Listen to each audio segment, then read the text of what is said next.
Hi there, I'm Dave Alley in for Mike Clan. Earlier this evening, a historic vote was announced by the NFL that will at long last bring the league back to the Los Angeles area, which has not had a team for more than 20 years. Headed to the City of Angels will be the Rams, who leave St. Louis, where they've called home since 1995 when they moved from Southern California. The Rams owner Stan Kroenke will privately finance a $1.86 billion stadium in Inglewood. Now, the Rams may be joined there by the Chargers, who are also approved to move to LA, but there's a little bit of a catch. The Chargers currently don't have a deal worked out with the Rams just yet to share that Inglewood stadium, but they have until next January to work out an agreement. If they cannot, then the Raiders would have an option to move into the stadium. Now, the new facility is scheduled to open in 2019. It will be a league showcase with retail housing and other amenities. The 70,000 seat plus stadium will not only be built for the Rams and a second team, but also special events like the Super Bowl, Final Four, plus major award shows and conventions. It will be located at the site of the old Hollywood Park racetrack, which is located right across the street from the Forum. It is bittersweet. We understand the emotions involved of our fans, and it's not easy to do these things. I will be working over the next several weeks to explore these options that we have now created for ourselves to determine the best path forward for the Chargers. We'll see where the Raider Nation ends up here. We'll be working really hard to find us a home, and that's what we're looking for. And so for our fans and everything else, don't feel bad. We'll get it right.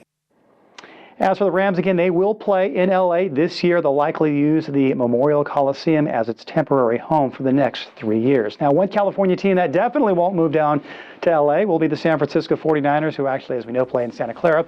Anyway, the team does need a new coach, and reports are indicating they have interviewed former Giants head coach Tom Coughlin about the open job. The two-time Super Bowl winner met with general manager Trent Baalke today on the East Coast at an unspecified location. Back here locally, a check on the latest NAIA basketball rankings has the Westmont women ranked number 1 in the entire country. The Warriors currently 14-1 overall, 3-1 in their conference. As for the men's team, the 12-4 Warriors, they're ranked 12th in the national poll. Both teams, by the way, will return to action when they host Arizona Christian on Thursday night. Girls basketball tonight, Santa Barbara, no trouble with Buena, 73-38. Amber Melgoza matched the Bulldogs in scoring. She chipped in, you can say, with 38 points at San Marcos. Ventura rolls 85-21. Aubrey Knight led the Cougars with 20 points. In the NBA, Kobe Bryant back in action after missing some games due to a sore Achilles. Lakers home with New Orleans. Kobe, however, would wind up playing just 16 minutes, scored 7 points before he had to leave after aggravating that Achilles injury on his right leg. Turned out Lakers didn't need Kobe, though. In the second half, they would pick up the win, 95-91, just their 9th win of the season.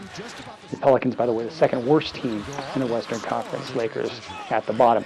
Finally, local college football news to report. Some big changes were recently announced that will affect both Santa Barbara City College and Hancock. Starting next year, the Vaqueros and Bulldogs will return back to the same conference. The Southern California Football Association has placed Hancock into the American Pacific League, where they'll join Santa Barbara, Antelope Valley, LA Pierce, LA Valley, and Citrus.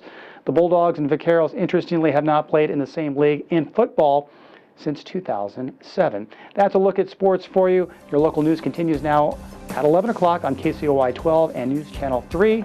Have a great night.